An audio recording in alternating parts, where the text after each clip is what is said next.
आप देख रहे हैं देश प्रदेश। बिहार में 2025 विधानसभा चुनाव से पहले सीट शेयरिंग को लेकर राजनीतिक दावेदारी तेज हो गई है। छोटे दल भी कर रहे हैं बड़ी मांग। भाकपा माले कांग्रेस और आरजेडी से सीटें कम करने की मांग कर रही है, तो वहीं एनडीए में मांझी की भी बड़ी दावेदारी है। दिखाते हैं आपको अपनी पूरी रिपोर्ट।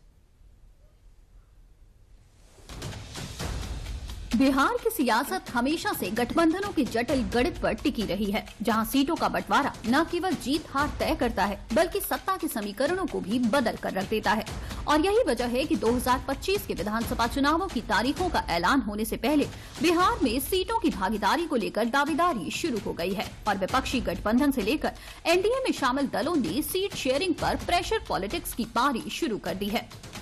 भाकपा माले ने कांग्रेस और आरजेडी को सीटें कम करने की सलाह दी है। भाकपा माले की डिमांड कांग्रेस 15 और आरजेडी 21 सीट छोड़े।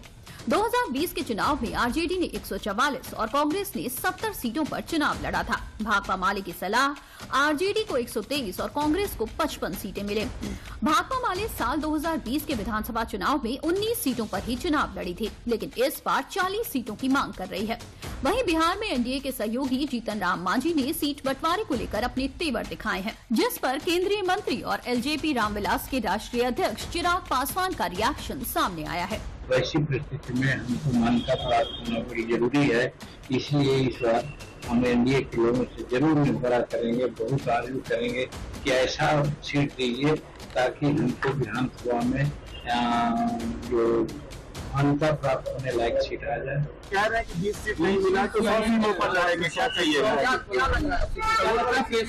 कुछ नहीं, अपनी पोजीशनिंग जरूर वो कर रहे होंगे, पर हकीकत है कि अभी चर्चाओं की शुरुआत नहीं हुई। दरअसल मांझी अपनी पार्टी को राष्ट्रीय स्तर की पार्टी बनाना चाहते हैं और इसके लिए 6% वोट पोल टोटल के साथ विधानसभा चुनाव में 60% सीट जीतकर जाना होता है। इसी वजह से मांझी गठबंधन में 16 से 20 सीटों की मांग कर रहे हैं।